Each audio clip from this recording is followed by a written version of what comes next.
हरिओम।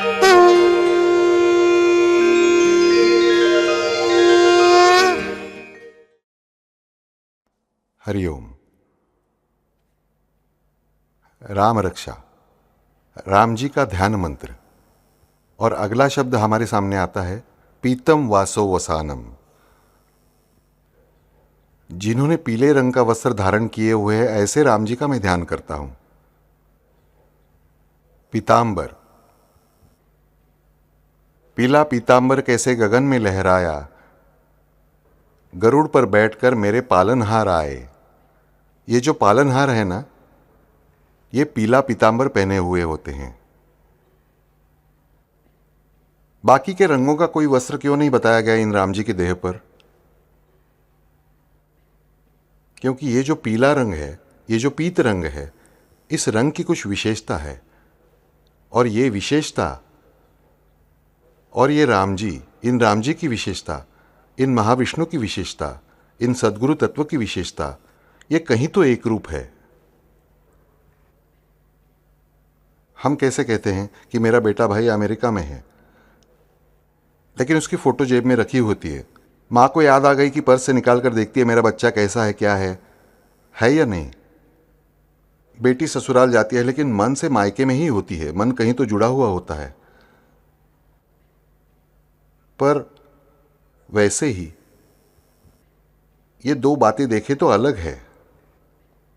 कुमारी XYZ आगे सौभाग्यवती XA भी हो गई, फिर भी वो वही है।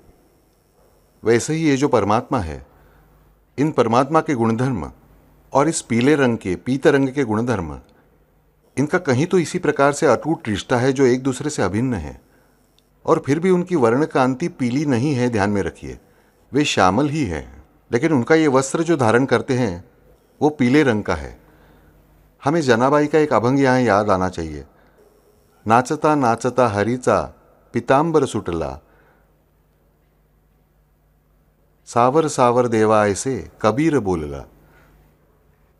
हमें ताज्जुब होता है कि अरे पीतांबर नृत्य किया पांडुरंग ने, उनका पीतांबर खुल गया।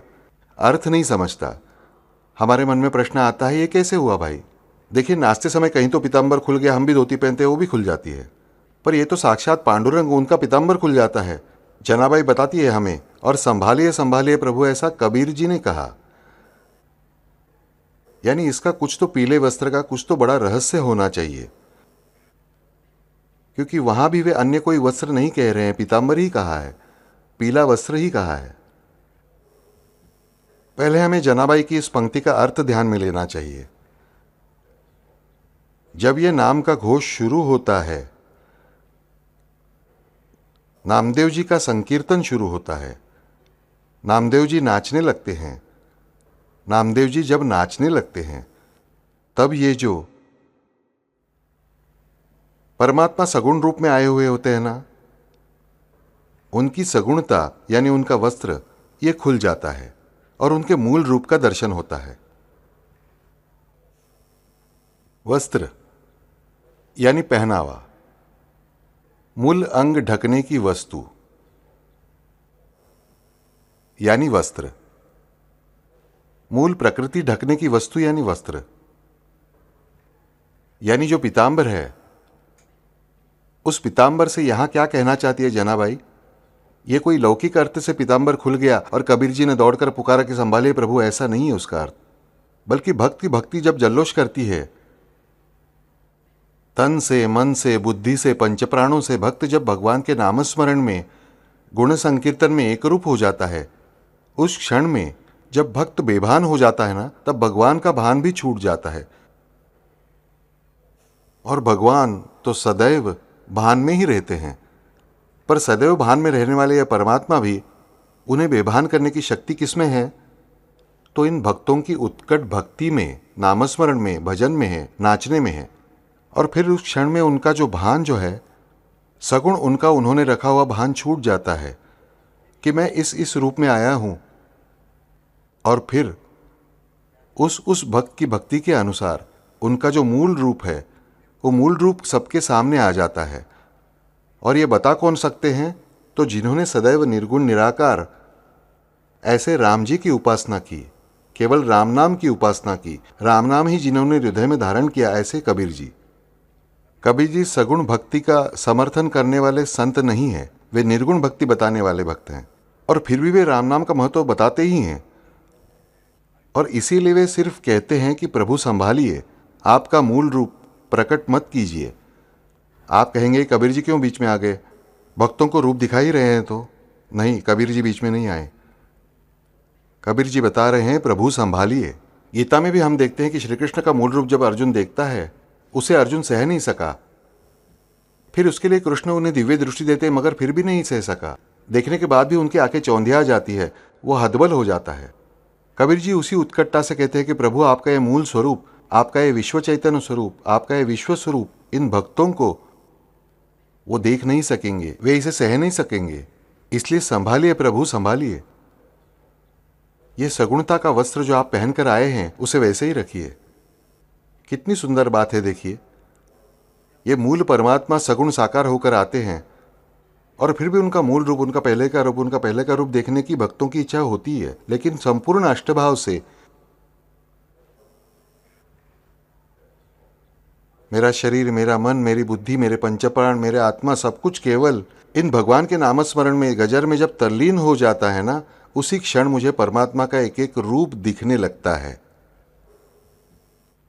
तो जब आप बेभान होंगे, जो रूप आपके सामने है उस रूप में पूर्ण रूप से तल्लीन हो जाएंगे, तब वे स्वयं अपने आप ही बेभान हो जाएंगे। और उन्हें जब तक आप बेभान नहीं करते तब तक उनका दूसरा स्वरूप आप नहीं देख सकते। इस बात को समझना चाहिए। मैं सबसे पहले भक्त बनकर जब बेभान हो जाऊंगा, तभी मेरे परमात्मा बेभान होंगे। उनके और मेरे बीच में धारण किया हुआ पीत वस्त्र है जो हट जाएगा और फिर मुझे उनका एक एक मूल रूप दिखने लगेगा।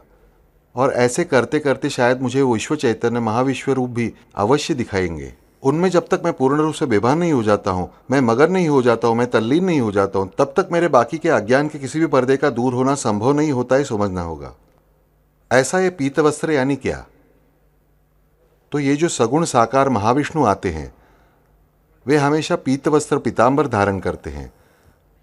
यानी वे जो सगुण रूप लेकर आते हैं, वो सगुण रूप और उस रूप के पीछे छिपा हुआ उनका मूल स्वरूप, इन दोनों को आच्छादित करने वाला ये पीला रंग है। ये पीला रंग जो है वो सगुण और निराकार के बीच की कुछ बात है।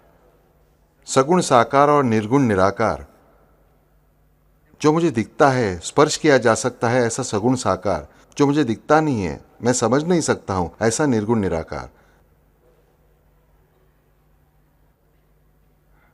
ऐसा जो है उसके बीच कहीं तो ये पीतांबर है, ये पर्दा है। ये पीतांबर यानी धोती या शर्ट कुछ इस अर्थ से मत लीजिए। वस्त्र, आच्छादन, पर्दा, इस अर्थ से ही मुझे वो लेना है। अन्य कोई भी अर्थ मुझे नहीं लेना है, ध्यान में रखिए। यानी क्या? तो सगुण साकार और निर्गुण निराकार ये दोनों उन्हीं के स्वरूप हैं, परंतु हम निर्गुण निराकार स्वरूप समझ नहीं सकते। बहुत लोगों का कहना यह होता है कि सगुण साकार रूप से भी निर्गुण निराकार ये श्रेष्ठ है, परंतु यह गलत बात है। जितना सगुण साकार श्रेष्ठ, उतना ही निर्गुण निराकार श्रेष्ठ। जितना निर्गुण निराकार श्रेष्ठ, उतना ही सगुण साकार श्रेष्ठ है, क्योंकि वो परमेश्वर ही है। वे कोई भी रूप धारण करें, निर्गुण निराकार या सगुण साकार हो, उनमें कोई भी कमी आ ही नहीं सकती, यह हमें समझना चाहिए। लेकिन इन दोनों के बीच का एक ऐसा भाग है, दो देशों की सीमाओं पर जैसे एक नो मैन्स लैंड होती है, वैसे सगुण साकार और निर्गुण निराकार के बीच में एक प्रांत है, और वो प्रांत है सगुण परंतु निराकार। सगुण साकार, निर्गुण निराकार, इनके बीच का एक प्रांत है, और वो प्रांत यानी सगुण परंतु निराकार। आकार नहीं है लेकिन गुण है। सामान्य उदाहरण दिया जाए तो वायु है।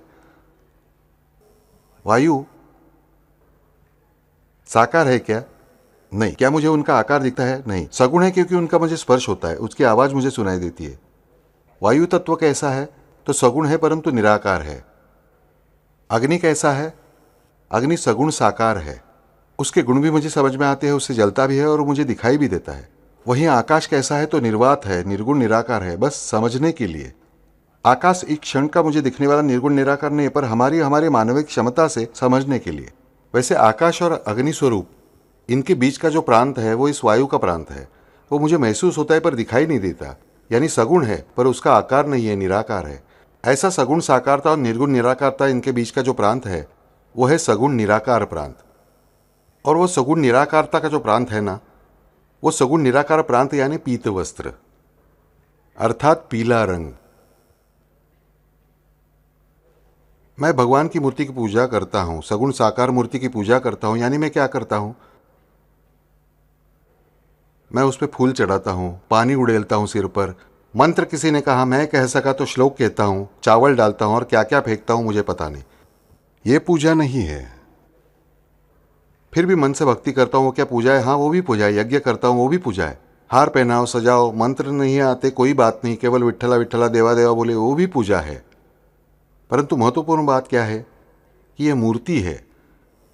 ये भाव जब तक मेरे मन में है, ये मूर्ति है, ये भाव जब तक मेरे मन में है तब तक वो पूजा उस परमात्मा तक नहीं पहुंचती है।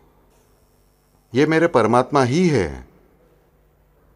ये भाव जब मेरे मन में उदय होने लगता है, उदय होता है, तभी मेरी पूजा उन भगवान तक जा पहुंचती है। मैं भगवान की पादुकाओं की पूजा कर रहा हूं, ये भाव मेरे मन में नहीं होना चाहिए। ये पादुकाएं जिन्होंने पहनी है उनकी पूजा कर रहा हूं, ये भावना मेरे मन में होनी चाहिए। और ये जो भाव है वो भाव यानी सगुण निराकार भाव। मूर्ति के बारे में, सगुण साकार मूर्ति के बारे में मेरा भाव कि यही वे निर्गुण निराकार रहने वाले परमात्मा है, ये भाव यानी सगुण निराकार भाव। और ये सगुण निराकारता ही पीत वस्त्र है। और ये जो परमात्मा है ये पीत वस्त्र पहन के खड़े रहते हैं, पीतम वासो वसानम। कि निर्गुण निराकार आपकी समझ में नहीं आएगा, सगुण साकार आपके सामने है, लेकिन उनके बीच की जो स्टेज है सगुण निराकारता की, उसे पहले आप स्वीकारिए। हमें राम जी का ध्यान करते समय उस पीत वस्त्र का ध्यान करना, यानी क्या? तो ये जो मेरे सामने मूर्ति है, चित्र है, जो कोई स्वरूप है राम जी का, जो कोई स्वरूप है, वो स्वरूप, वो चित्र या कोई आकार या मूर्ति या आकृति न होते हुए राम जी ही हैं। ये भाव मुझे धारण करना होगा। और ये भाव जब तक मैं धारण नहीं करता तब तक मेरी पूजा उन परमात्मा तक नहीं पहुंच सकती। वही वो पीताम्बर है। और जब मैं ऐसे इस भाव से जाता हूं और फिर बेभान हो जाता हूं, तो स्वाभाविक रूप से उन परमेश्वर का एक एक सगुण रूप मेरे सामने अपने आप प्रकट होने लगता है। और उसके भी परे जाकर मुझे उनके निर्गुण निराकार स्वरूप की अनुभूति होती है। निर्गुण निराकार होंगे तो फिर उनकी अनुभूति कैसे? ऐसा प्रश्न विद्वान लोग पूछ सकते हैं, सवाल ही नहीं। परंतु उसी का उदाहरण वेदों ने हमें दिया है कि नेति नेति, ये ऐसा नहीं, ये ऐसा नहीं, इसकी भी अनुभूति लेनी पड़ती है। देखो भाई, हमारे पड़ोस में एक मनुष्य रहने के लिए आता है, बहुत धनवान होता है, हमें लगता है बहुत अहंकारी होगा, बहुत घमंडी होगा। कुछ दिन बाद हमें लगता है नहीं, ये मनुष्य बहुत अच्छा है स्वभाव से, ये बुरा नहीं है।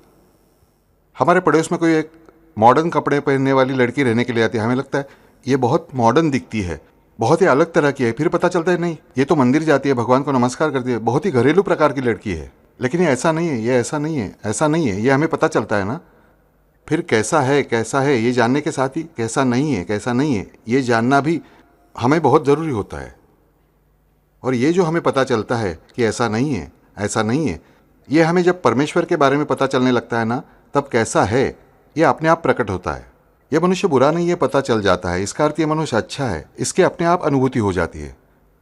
इसी प्रकार जब हमारा ये भाव, सगुण निराकार भाव हमारे मन में उत्पन्न होता है और वो फिट हो जाता है, हमारे मन में, हमारे प्राणों में फिक्स हो जाता है कि ये मूर्ति नहीं है, ये परमात्मा ही है, ये मेरे भगवान ही है, ये सब कुछ कर सकते हैं, ये मेरी सारी बातें सुनते ही हैं, देखते ही हैं, इन्हें सब पता ही है। ये भाव जितना मेरा दृढ़ होते होते 108% हो जाता है, उसी क्षण पीताम्बर खुल जाता है। यानी ध्यान पीताम्बर का करना है। किस लिए? तो वो पीताम्बर मेरे और भगवान के बीच का दूर हो जाए, इसलिए। वो अंतरपट है, ये विवाह में लगने वाला अंतरपट नहीं है। अंतरपट शब्द का अर्थ हमें पता होना चाहिए कि विवाह होने तक पति पत्नी के बीच एक दूसरे की दूरी होनी चाहिए, इसलिए दोनों के बीच वस्त्र पकड़ा जाता है, उसे अंतरपट कहते हैं। और जिस क्षण शुभमंगल सावधान बोलते हैं, अंत में ताराबलम चंद्रबलम तदेव भागदौड़ शुरू हो जाती है, फिर बाद में हम हार पहनाते एक दूसरे को, तभी वो दूरी मिट जाती है।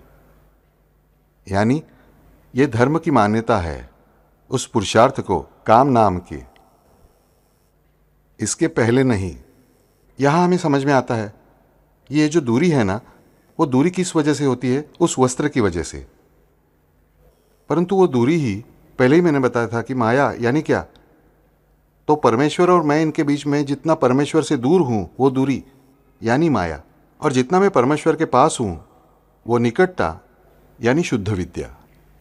ये इतना सुंदर और सरल विचार हमें बताया गया है, लेकिन उसके अनुसार समझना चाहिए कि ये जो पीला रंग है ये मेरे और मेरे परमात्मा इनके बीच का अंतरपट है। यहां विवाह का अर्थ वैवाहिक शादी, मैरिज नहीं लगाना है, ध्यान में रखिए, गलत अर्थ मत निकालिए। तो ये हम दोनों में ये जो पर्दा है, ये जो दूरी है, उसे हमें दूर करना है। कैसे दूर करना है? तो उनका ही ध्यान करके, उन राम जी का ही ध्यान करके, उनके उस पीत वस्त्र का ही ध्यान करके, उस सगुण निराकार भाव को अपना बनाकर। मुझे यहाँ एक सुंदर कहानी याद आती है, वारकरी संप्रदाय की। बहुत सुंदर कहानी, मुझे बचपन से ही भाने वाली कहानी है। एक बार जनाबाई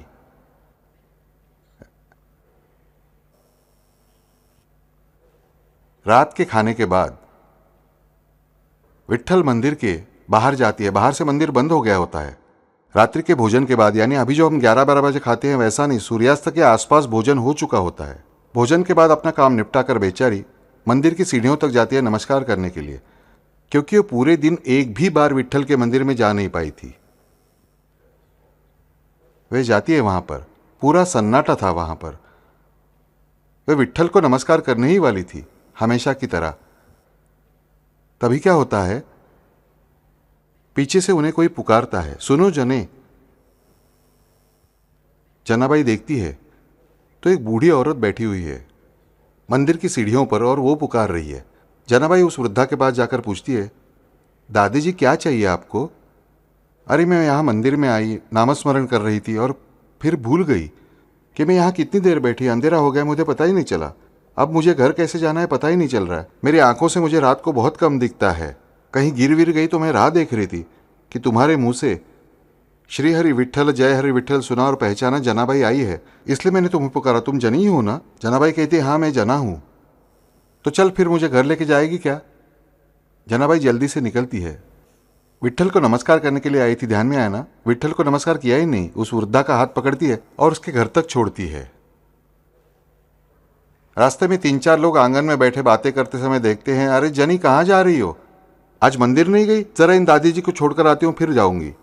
ये बेचारे अकेली बैठी थी। जनाबाई पूरे दिल से सब कुछ जो है बताती है। गांव के छोर पर उस वृद्धा का घर है। जनाबाई उसे वहां उस घर तक छोड़कर आती है। वृद्धा उसे आशीर्वाद देती है। जनाबाई वहां से वापस चलकर विट्ठल के मंदिर की सीढ़ियों तक आती है। वे फिर से हाथ जोड़ने ही वाली थी, उनका नामस्मरण तो चल ही रहा है, फिर से हाथ जोड़ने ही वाली थी कि तभी उस वृद्धा का बेटा दौड़ता हुआ आता है। जनाबाई जनाबाई अनर्थ हुआ। क्या हुआ? तो माँ बेहोश पड़ी, अभी आपने छोड़ा था। क्या हुआ? रास्ते में कहीं गिर विर गई थी क्या? जनाबाई बेचारी बोलती है चलो। वो वापस उसके साथ दौड़ने लगती है, घर तक आती है तो वृद्धा बेहोशी में होती है। जनाबाई उसके मुंह पर पानी मारती है। कोई तो वैद्य को लेकर आया था, कुछ तो इलाज चल रहा था। फिर जनाबाई का हाथ उसके सिर पर पड़ जाता है। वृद्धा आंखें खोलकर देखती है। जनाबाई कहती है, दादी जी क्या हो गया था? वृद्धा कहती है, सुनो जने, तुम यहाँ मुझे छोड़कर गई थी ना, तब से मुझे बार बार ऐसा लगने लगा कि तुम्हारा हाथ कभी भी ना छोड़ो। तुमने जो हाथ मेरा पकड़ा था ना, वो कभी भी छूट ना पाए। और वो हाथ छूट गया जिस क्षण, उसी क्षण मुझे बहुत अधिक दुख हुआ रही। मैं बहुत जोर से रोने लगी और मैं बेहोश हो गई। जनाबाई ने एक बार हाथ पकड़ा तो कभी भी छूट ना पाया मेरे हाथ से, इसलिए कितना दुख हुआ उसे देखिए। जने, तुम मेरा हाथ मत छोड़ो। जनाबाई हाथ पकड़कर रखती है। इतनी 90 से अधिक उम्र की वृद्धा बता रही है, मेरा हाथ मत छोड़ो रे। जनाबाई उसका हाथ पकड़कर बैठी रहती है। वृद्धा सो जाती है। वृद्धा के बेटे, बहुएं, पोते, उनकी पत्नियां सब सो जाते हैं, लेकिन जनाबाई का हाथ पकड़ा हुआ है, इसलिए वो बेचारी बैठी रहती है। जनाबाई का मन ही मन नामस्मरण चल ही रहा है। ऐसे होते होते सुबह हो जाती है। जनाबाई को लगता है हाथ आहिस्ते आहिस्ते छुड़वा लेती हूं मैं। दादी की नींद भी अच्छी हो गई है और कम से कम काकड़ आरती से पहले जाकर नमस्कार करती हूँ। वो हाथ छुड़वाने जाती है तो वृद्धा जग जाती है, कहती है, जने में हाथ मत छोड़ना। अब जनाबाई क्या करेगी? अत्यंत प्रेमल है, उसका हाथ पकड़कर बैठी रहती है। ब्रह्म मुहूर्त का समय निकल जाता है। घर के सब लोग चिंता कर रहे हैं। नामदेव जी, गुणाई जी, सभी लोग चिंता कर रहे हैं कि जनी गई कहाँ, अभी तक नहीं आई जेनी। उन्हें पता था कि यहीं पर कहीं विट्ठल का नाम लेते हुए बैठी होगी। अंत में ब्राह्म मुहूर्त पर भी नहीं आई, बाद में भी नहीं आई, काकड़ आरती को भी नहीं आई। इसलिए काकड़ आरती के लिए लोग मंदिर में आते हैं, नहीं मंदिर में नहीं है। फिर घर के लोग सब घबरा जाते हैं और जनाबाई को खोजने लगते हैं। तब उन्हें पता चलता है कि बाबा एक छोर पर एक कुम्हार का घर है और उस घर में वृद्धा के घर जाकर ये बैठी है। सभी लोग नामदेव जी सहित उस कुम्हार के घर जाते हैं, उसके घर जाते हैं। देखते हैं कि उसका परिवार जा चुका है, अभी तो जागना शुरू हुआ है। पूछते क्या हुआ? नहीं है ना जनाई, अंदर बैठी है। हमारी माँ कहती है हाथ मत छोड़ो, इसलिए वो हाथ नहीं छोड़ रही। नामदेव जी स्वयं अंदर आते हैं। देखिए घर कितना भाग्यशाली है।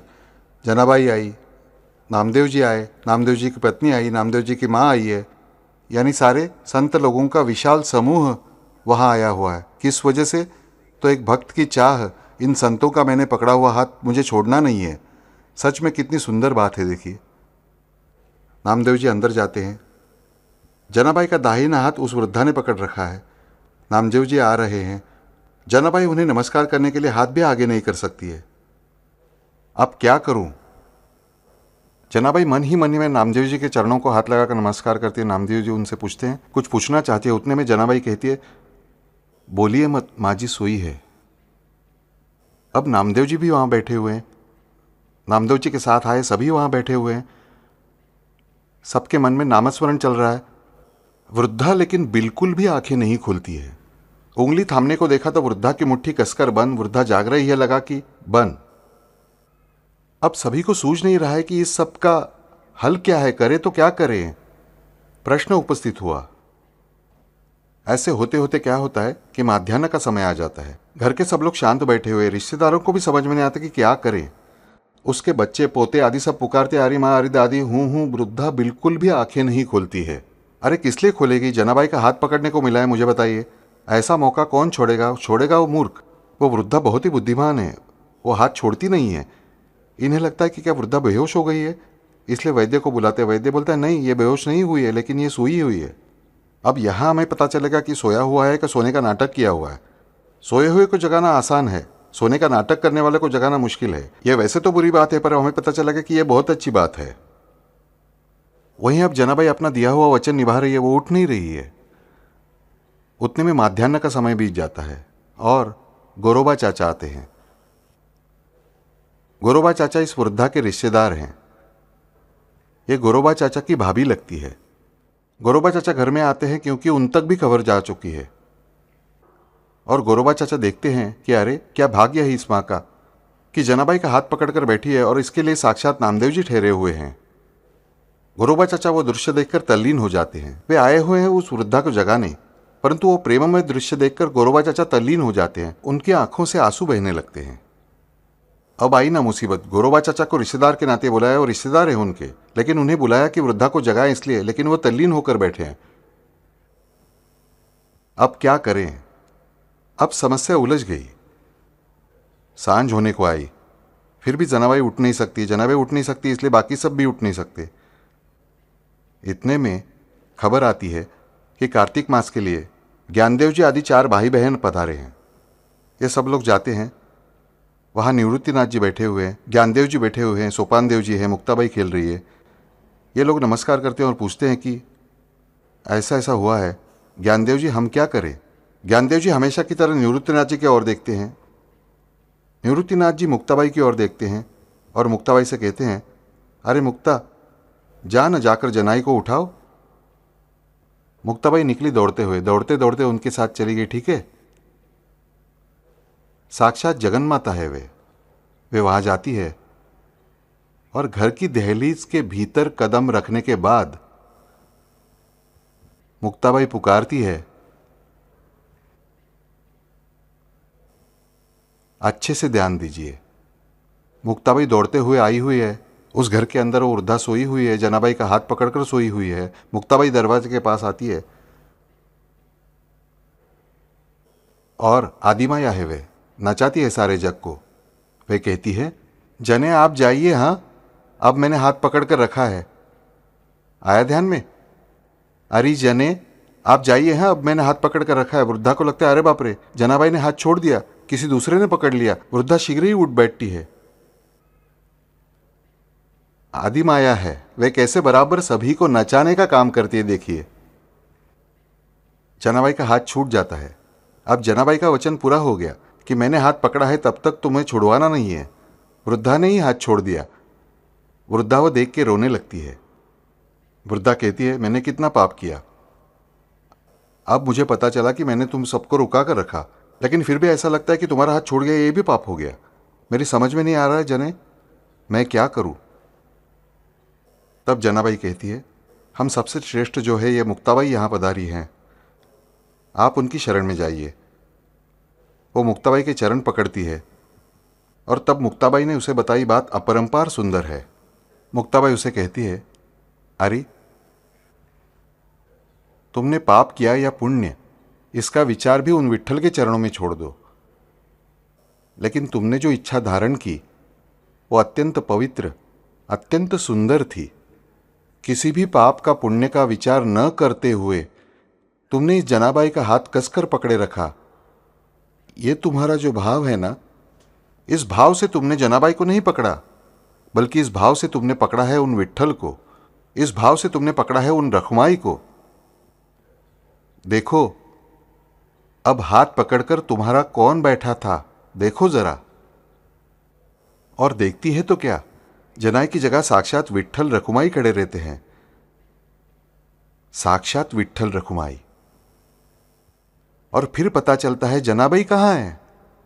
अभी जो हाथ पकड़कर बैठे हैं वे तो विट्ठल रखुमाई हैं। तो स्वयं जनाबाई कहां है। अब ये प्रश्न आया। सारे संत जन अब जनाबाई को खोजने जाते हैं तो देखते हैं कि जहां विट्ठल रखुमाई यानी जहां विट्ठल खड़े हैं, जहां विट्ठल की मूर्ति उस मंदिर में है, विट्ठल यहां आए हुए हैं और उसी जगह वे जनाबाई शांति से खड़ी है। ध्यान दीजिए कि ये वो सगुण निराकार भाव, भक्त का भी और भगवान का भी। विट्ठल की जगह यानी विट्ठल की जगह कमर पर हाथ रखकर नहीं, तो उस जगह के सामने खड़ी है। जनाबाई का नियम भी पूरा हुआ, नमस्कार करने का। अब बात ऐसी है, विट्ठल जनाबाई के बदले यहां आए हुए हैं, इस वजह से जनाबाई के सामने विट्ठल नहीं है। जनाबाई ने आंखें खोल दी तो प्रॉब्लम, इसलिए जनाबाई को ध्यान से बाहर भी नहीं निकाल रहे हैं। जब तक ये वहां है तब तक जनाबाई यहां है, जब तक यहां जनाबाई है तब तक वहां विट्ठल है। जब तक वो वृद्धा हाथ नहीं छोड़ती है तब तक ये संपूर्ण चक्र हल नहीं होता। ये भाव यानी पीतांबर, ये भाव यानी पीतांबर। और राम जी का ध्यान हम कैसे करें इस बारे में बुद्ध कौशिक ऋषि हमें बताते हैं। तो इस पीत वस्त्र में उनका ध्यान करें, इस पीत वस्त्र में, इस सगुण निराकार भाव में हमारे सभी भाव साकार रहते हैं। परमेश्वर की हमें भक्ति करनी है तो कैसी करनी है, क्यों करनी है, तो क्यों करनी है, यह पहला प्रश्न। भक्ति के लिए भक्ति करनी है, परमेश्वर के लिए भक्ति करनी है, यह भाव हमारे मन में नहीं है। कुछ चाहिए इसलिए भक्ति करते हैं, कुछ चाहिए इसलिए भगवान के पैर पड़ते हैं। ये हुआ नहीं तो मैंने दूसरे भगवान को तुरंत पकड़ ही लिया। दूसरे भगवान कहीं आकाश के बाहर से आने वाले, ब्रह्मांड के नायक सिर्फ एक ही हैं। सबका मालिक एक। साईं बाबा हमें बता बता कर थक गए लेकिन हम सीखे नहीं। उनका सबका मालिक एक वाक्य हम मानने को तैयार नहीं है। और ये रूप नहीं वो रूप, वो रूप नहीं वो रूप, वो रूप नहीं वो रूप, ये एक ही है, वे एक ही है। एक को छोड़कर दूसरे देवता के पास गए तो तुम्हारी स्तुति करेंगे? बिल्कुल भी नहीं करेंगे। ये हमें समझना होगा सही में। परंतु हमें समझ में नहीं आता, हमारी उपासनाएं ये सब साकार उपासनाएं होती हैं। इसके लिए मेरी भक्ति, फला फला चीज मिली तो ही भक्ति, फला चीज पाने के लिए ही इतनी इतनी भक्ति करूंगा, उससे कम नहीं। वो चीज मिलने के बाद वो भक्ति फिर से नहीं करूंगा, बात खत्म। यानी हमारी भक्ति कैसी है? तो भक्ति सदैव साकार ही है और हमारी भक्ति निराकार होनी चाहिए। हमारी भक्ति जब तक निराकार होती नहीं ना, हमारी जब तक इच्छाएं ऐसी होती है ना, हमें बार बार श्री कृष्ण ने बताया है कि कर्मफल की अपेक्षा मत करो, कर्म करते रहो। फल अपने आप मिलने ही वाला है, क्योंकि फल प्राप्त करना आपके हाथ में नहीं है। फल सिर्फ वे देते हैं, उनके नियम के अनुसार, उनकी इच्छा के अनुसार हमें मिलता है। परंतु हम इच्छित फल की अपेक्षा रखते हैं, उसके अनुसार प्रयत्न करते रहते हैं, ये गलत है। लक्ष्य अवश्य रखे मन में, मुझे पुरुषार्थ करना है, मुझे इस प्रकार बनना है, मुझे डॉक्टर बनना है, इंजीनियर बनना है, लेकिन किस प्रकार से, कब, क्या, ये सब उन परमेश्वर पर छोड़ दे। और एक मार्ग बंद हो गया यानी परमेश्वर के सारे मार्ग बंद हो गए, ये विचार मुझे नहीं करना चाहिए। यानी मैंने उन्हें आकार में सीमित किया। और वह कैसे हैं? तो वह केशव हैं। केशव यानी शव के पार जो है वो केशव। शव यानी प्रेत नहीं, शव यानी आकृति। जो आकृति के उस पार है वे केशव है। और इसीलिए मेरा भाव आकृति के उस पार जाना चाहिए। हम देव मामलेदार की कहानी पढ़ते हैं। देव मामलेदार ये कोई सामान्य हस्ती नहीं है, ध्यान में रखिए।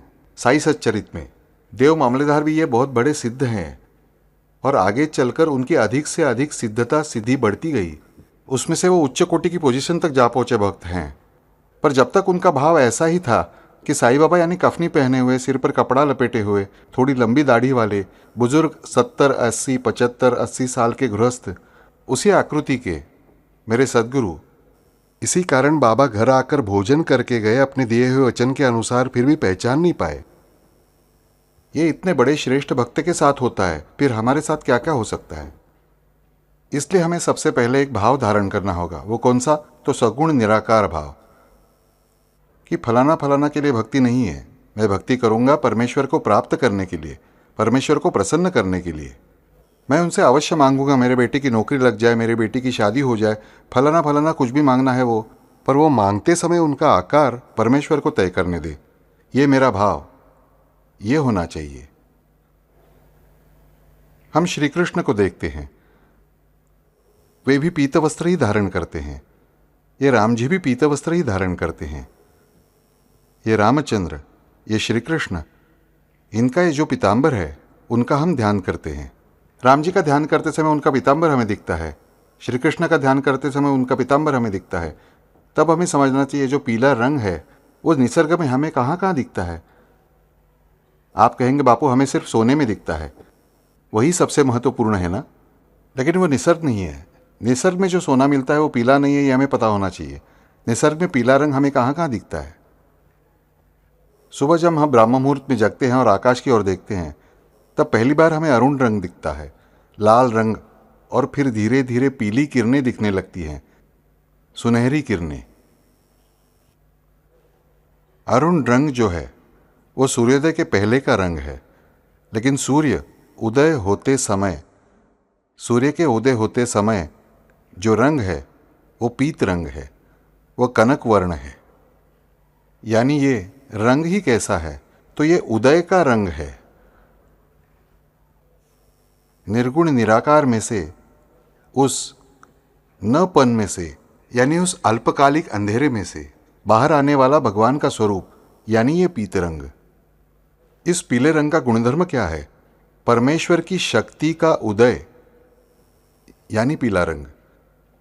हम अनेक स्थानों पर पीले रंग के फूल देखते हैं, पीले रंग की तितलियां देखते हैं, लेकिन सृष्टि का आद्य पीला रंग कौन सा है? तो सूर्योदय का जो सुनहरा रंग है वो पीला रंग है, और वही पीतांबर का रंग है। यानी क्या कि राम जी का ध्यान करते समय पीतम वासो वसानम, मेरे हृदय में भी उन राम जी का उदय होना चाहिए।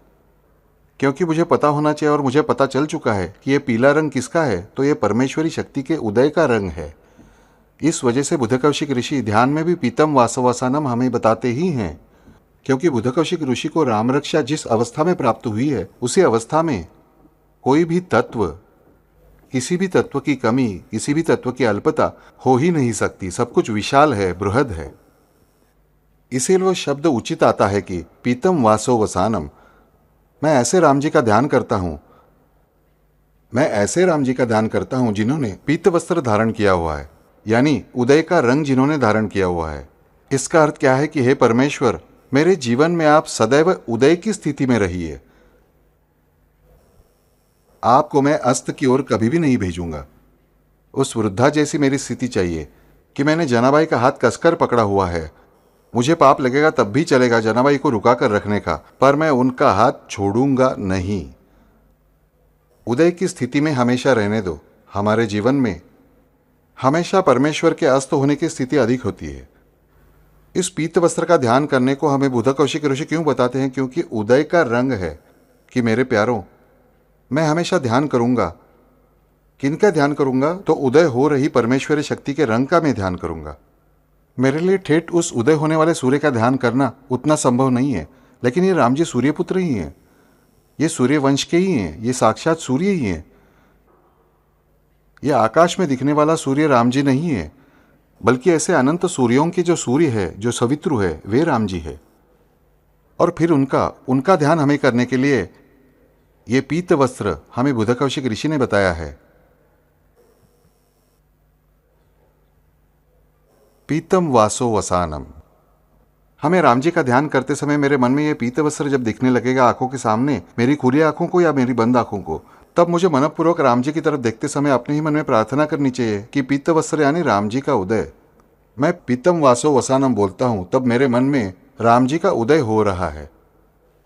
जो कोई अत्यंत निष्ठा से मन से राम जी के पीताम्बर का रंग देखते हुए ये ध्यान करेगा कि ये पीले रंग का वस्त्र पहने हुए ये राम जी जो बैठे हैं सिंहासन पर या खड़े हैं, कहिए जो कुछ भी है, वे मेरे हैं और मैं उनका हूं।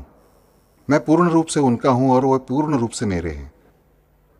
इसके अलावा मुझे क्या देना है, क्या और नहीं देना, ये उन्हें तय करने दे। मैं सिर्फ एक ही तय करूंगा कि मुझे मेरे परमात्मा चाहिए। वृद्धा ने एक ही तय किया कि मुझे जनाबाई का हाथ चाहिए, फिर मुझे पाप लग जाए या पुण्य, चाहे जो भी लग जाए। मुझे रात भर ऐसे ही बैठना पड़ा, झूठी झूठी नींद लेने का पाप लग गया, अन्न जल खाने को नहीं मिला, कोई बात नहीं, लेकिन मैं उनका हाथ नहीं छोड़ूंगी। वैसे ही मैं परमेश्वर का हाथ कभी नहीं छोड़ूंगा, परमेश्वर को कभी ओझल नहीं होने दूंगा, हमेशा ही उदय रहने दो मेरे जीवन में। इस निर्णय को लेने के लिए ये ध्यान है पीतम वासो वसानम। हम सबको लगता है कि परमेश्वर की कृपा मेरे जीवन में सदैव रहे, लेकिन वह सदैव कब होगी? जब तक परमेश्वर मेरी जिंदगी में है तब तक। मेरे जीवन में परमेश्वर नहीं है पर उनकी कृपा है, ऐसा होगा क्या? हो ही नहीं सकता। परमेश्वर के बिना कृपा नहीं, ये मुझे जानना चाहिए। और परमेश्वर है यानी कृपा अपने आप है ही। परमेश्वर नहीं है और कृपा है ऐसा कभी होता नहीं है, और परमेश्वर है लेकिन कृपा नहीं है ऐसा भी कभी नहीं होता है। परमेश्वर आते हैं, परमेश्वर आए कि कृपा अपने आप आती ही है। इसलिए मेरे जीवन में सदैव राम जी कैसे होने चाहिए? तो पीतम वासो वसानम ही होने चाहिए। और इसके लिए मुझे क्या करना चाहिए? तो मुझे वो मार्ग भी इसी ध्यान में बताया है कि मुझे क्या करना चाहिए। तो सगुण निराकार भाव का ये पीताम्बर धारण करना चाहिए, सगुण निराकार भाव का। और फिर मैं जिस क्षण पीताम्बर धारण करूंगा उसी क्षण में उस पीताम्बर का ध्यान करने वाले राम जी का ध्यान अच्छी तरह कर सकूंगा। राम हमारा जप करे, हम बैठे आराम। इस पोजीशन में मैं उसी समय जाता हूं जब मैं वह पीताम्बर धारण करता हूं। तब ध्यान करके क्या मिलता है? हम साई चरित्र में पढ़ते हैं कि जिसका मनुष्य ध्यान करता है वैसा बन जाता है। मैं राम जी का पीताम्बर पहनता हूं, यानी भगवान का पीताम्बर मंदिर से खरीद कर 100 रुपये में 200 रुपये में उसे पहनना नहीं है। तो राम जी का पीताम्बर पहनना यानी राम जी का जो भाव है भक्त के प्रति है, वैसा मेरा भाव परमेश्वर के प्रति हो। राम जी की भाव प्रत्येक भक्त के प्रति कैसा है? पिछली बार देखा धृतशर धनुषम के समय। इसका भी कल्याण हो, इसका भला ही हो, ये मेरा ही है और ये हमेशा मेरा ही रहे। परमेश्वर का भाव यही है कि ये मेरा लाडला है, ये मेरा बच्चा है, ये मेरा है। आप परमेश्वर को बच्चा माने या अपना पिता माने, लेकिन भाव पूर्ण प्रेम का ही होना चाहिए। परमेश्वर मुझसे जितना प्रेम करते हैं ना, उतना ही मुझे करना कभी भी संभव नहीं है, ये मैं मानता हूँ। मगर फिर भी मैं अपनी तरफ से जितना अधिक से अधिक कर सकता हूँ उतना करूँगा ही, ये निर्णय लीजिए।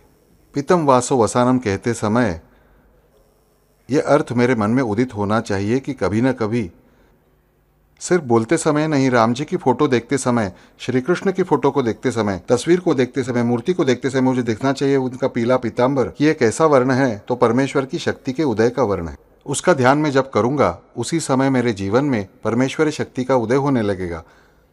और इसीलिए इस ध्यान मंत्र में ये सीधा सादा लगने वाला शब्द बुधकौशिक ऋषि द्वारा हमें कहा गया, पीतम वासो वसानम। हम ध्यान करने वाले हैं इन पीताम्बर धारण करने वाले राम जी का, पीताम्बर धारण करने वाले उन महाविष्णु का। वो पीला रंग मेरे जीवन में सदा के लिए उदय लाने के लिए, चाहे मैं 80-90 साल का होकर देह छोड़कर भी जाऊंगा, पर यह पीला रंग मुझे कभी भी नहीं छोड़ेगा। क्योंकि अगस्त्य ऋषि ने ही अपने सूक्त में बताया है, ये जो लिंग देह है, हम कहते हैं ना कि भाई देह में से प्राण निकल जाते हैं, तब पंचप्राण साथ में क्या लेकर जाते हैं? तो उस मानव का अंतर्मन ले जाते हैं, जीव लेकर जाते हैं। वो जो लिंग देह है, लिंग देह का वर्ण कैसा है? तो लिंग देह का रंग ये पीतांबरी है। ध्यान में रखें, हम हमेशा लिंग देह ये शब्द पढ़ते हैं कि अंगुष्ठ मात्र है, इसमें पंचप्राण है, पर अंतर्मन तो उस मानव का, उस जीव का साथ में प्रारब्ध की गठरी लेकर लिंग देह जाता है। इस लिंग देह का पापी हो या पुण्यवान, हर एक के लिंग देह का वर्ण ये पीतांबर है। पीतांबर वर्ण का यानी पीत है। इसलिए हमें पता चलेगा कि यह पीत रंग हमारा साथ कभी नहीं छोड़ता है। यही लिंग देह फिर से नए शरीर में प्रवेश करता है, तब क्या उस पीले रंग का साथ छूट जाता है? नहीं, वो पीला रंग भीतर ही है।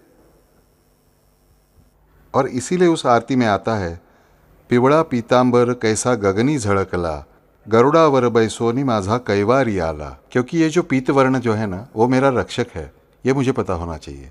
क्योंकि मेरे लिंग देह को भी सुरक्षित रूप से देह से बाहर लेके जाने वाला ये पीत वर्ण, वहां से फिर से नए जन्म में मुझे ले जाने वाला ये पीत वर्ण, इन परमेश्वर के अंग पर वस्त्र का रंग बना हुआ पीला रंग, इस संपूर्ण पृथ्वी को शक्ति प्रदान करने वाले सूर्य के उदय का रंग ये पीला वर्ण। और इसीलिए राम जी का ध्यान है, पीतम वासो वसानम। हरिओम।